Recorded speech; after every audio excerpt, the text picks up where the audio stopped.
I'm Theodore Blanco, you can call me Theo. Welcome to my YouTube channel. I'm 18 years old and I have ADHD, so be prepared for a little bit of chaos. The reason I decided to start YouTube was because not only did I just finish my A-levels and I'm extremely bored, but also because I wanted to create and be a part of a community. I watch a lot of booktubers and booktalkers, but I wanted to help create a community. That's partially why, but also to motivate myself to keep reading and to keep writing. I am also an aspiring author. Start publishing. Maybe you guys could start reading my stuff too. Today's video is my tips and recommendations to get out of a reading slump. I have been in quite a few reading slumps in my time, and especially now that I've finished my A-levels, I've hit another slump. A couple of my friends have too, and I've seen other people online. So I decided, as I'm getting myself out of a slump, to create a video on ways for you guys to get out of your slumps as well, and some recommendations of some books that have got me out of slumps in the past, and genres and tips in general. Tips in general. Before I start the video though, let's talk about my current read, Ninth House by Leigh Bardugo. I will be including this in one of my recommendations later because it is already going to be 5 stars for me and might even become one of my favourite books of all time. Overall, it is just chef's kiss, honestly. It is like dark academia, mystery, fantasy, smushed together, and I am obsessed. I've been reading it for about a day, 2 days, and I'm already halfway through and it's full of annotations. Big fan. Hi, editing Theo here. Realised when watching the footage back that when I hold the books up, the front cover isn't entirely in frame, so I'll stick the front cover on the screen when I'm talking about them.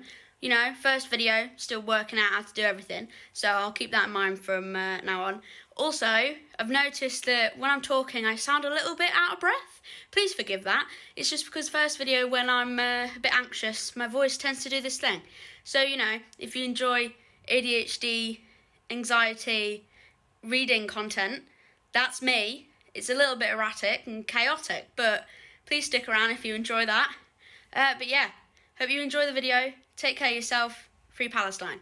My favourite genre of books is crime, and that has been a big one to help me get out of slumps in the past. The fast-paced nature of it and how it always gives you questions and leaves you wanting more answers is what helps you turn the page, and so it is definitely one that I recommend for getting out of slumps. One of my favourites is the Thursday Murder Club series. It follows a group of elderly people at a retirement home, and they decide they want to start solving this murder. It's funny, it's full of bubbly characters, and it's written in a way that isn't too simplistic but isn't too heavy either, which I think is the best kind of book to get you out of a slump. One of my favourite books, but especially to get out of a slump. It's multiple point of view, which is one of my favourite things anyway, but to get you out of a slump as well, because the multiple different types of character and their own voices is something that leaves you intrigued and it helps you get through the book, I'd say. Another great series that I would recommend in general, but also to get out of a slump,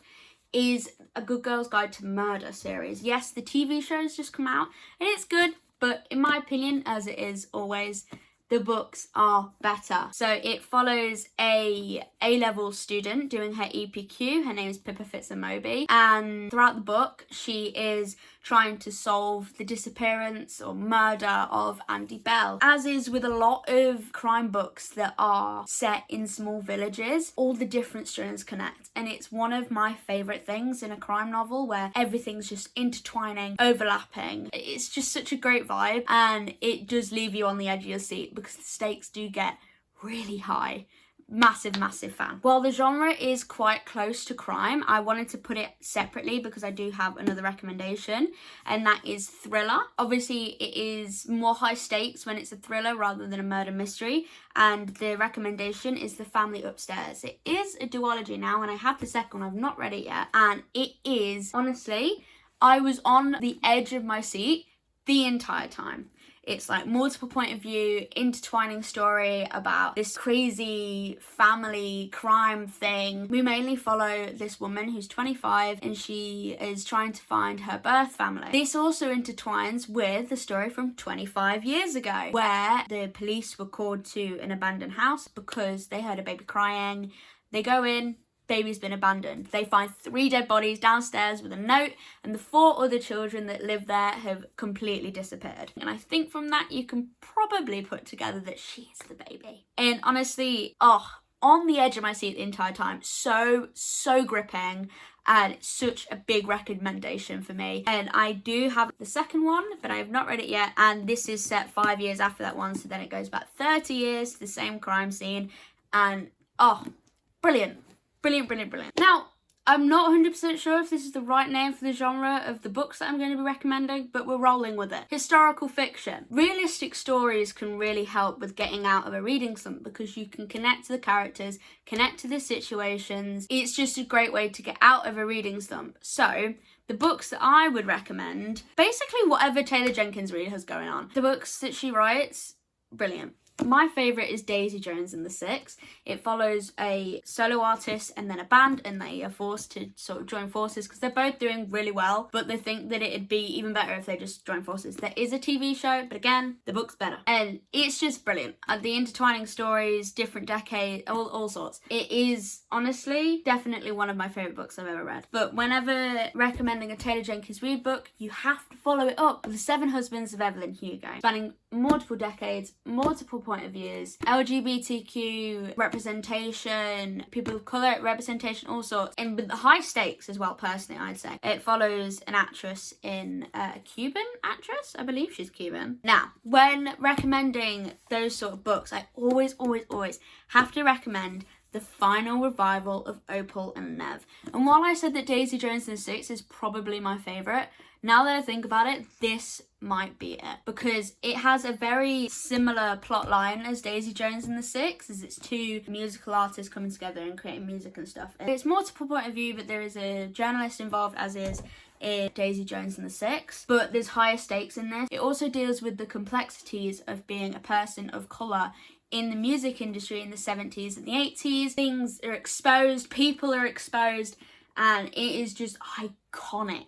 Cast of characters are just all amazing, and overall the story is just genius. Always on my recommendations list because it is just such a good book, and I will never stop raving about it. Fantasy holds such a firm grasp over the community, and rightfully so. They are not only just good books in general, but they're also great to get over a reading slump because you dive deep into these worlds that are so beautifully described and have higher stakes than they would in the real world. You can never get over a reading slump without a bit of fantasy, I always say.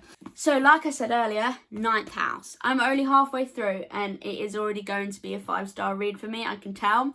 It is dark academia, fantasy, mystery. We follow the main character, Alex Stern. It is dual point of view, both in third person, but focusing on 2 different characters, Alex Stern and Darlington. And it is set at Yale, and she has sort of dark past. It's led her to Yale, and she's working in a secret society that monitors magical secret societies at Yale and making sure that no one gets hurt, really. She carries this genre on her back. This is her adult debut, and I am obsessed. However, when we talk about Leigh Bardugo, we can't not mention Shadow and Bone. It's a YA. It is about Alina Starkov. She is a soldier who finds out that she wields this crazy magical power, and she has to work alongside the Darkling in order to harness that power and defeat the Shadow Fold. It is brilliant. It's easy to read, but then has moments where it's super cool prose descriptions and stuff like that. To getting into fantasy,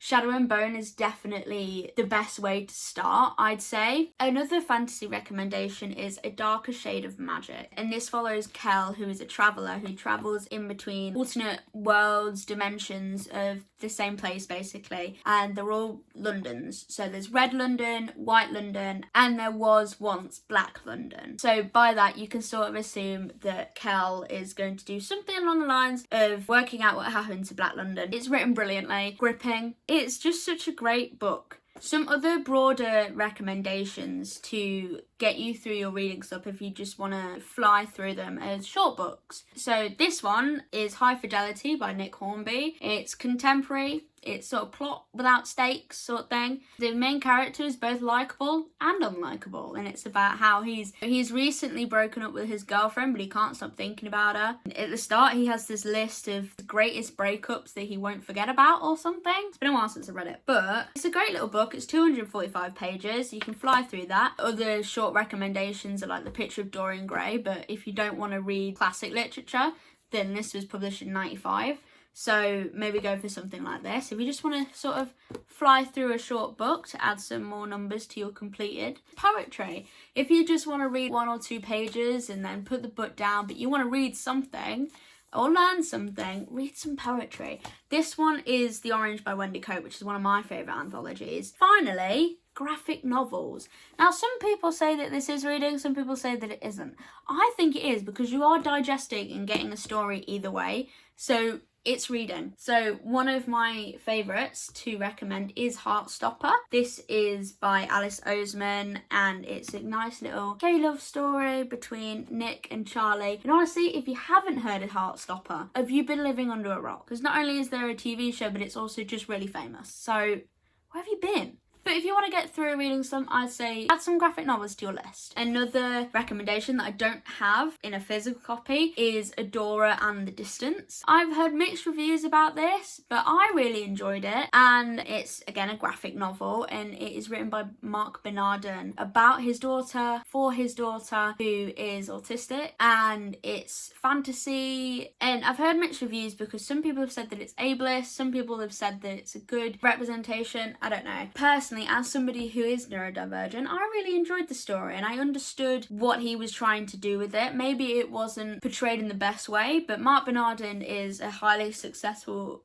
author, so I'm not questioning his writing because he is a brilliant writer. It was really cute. Some other general tips in getting over a reading slump. First of all, you can work out why you're in a slump and try and get rid of that or get over that first. Or say if you're trying to read but you've also got a lot of schoolwork, maybe do your schoolwork first and then do the reading. As I'm now finished my A-levels, that's why I'm in a bit of a slump, which a couple of my friends are too. So, you know, well done us for finishing our A-levels, and well done to the GCSE classes for finishing their GCSEs. Our brains are worn out, we're finding it hard to get back into reading. So now that we've accomplished all that stuff, we can give ourselves a pat on the back, relax, get back into reading. Or if you're finding it difficult to concentrate, this leads on to my next point brilliantly.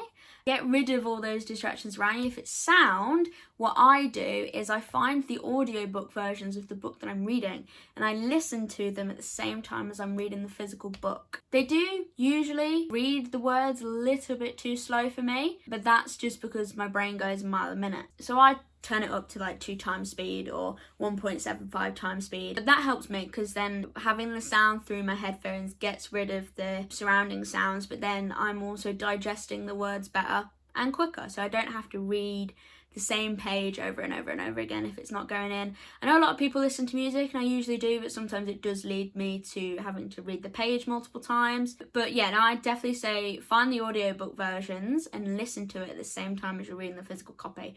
That helps with me. Or you can even just find the audiobook, listen to it while you're doing some housework or something else that you enjoy, something that may be creative or putting some Lego together or something. If you just listen to the audiobook while you're doing that, you can still count that as reading. So that was my first video. Thank you for watching. If you enjoyed it, please leave a like and subscribe. And comment down below ways that you get over your reading slumps, whether it's a certain book that you read or if you do something else like, I don't know, standing on one foot while you read and it makes it funny and you want to read more. I don't know.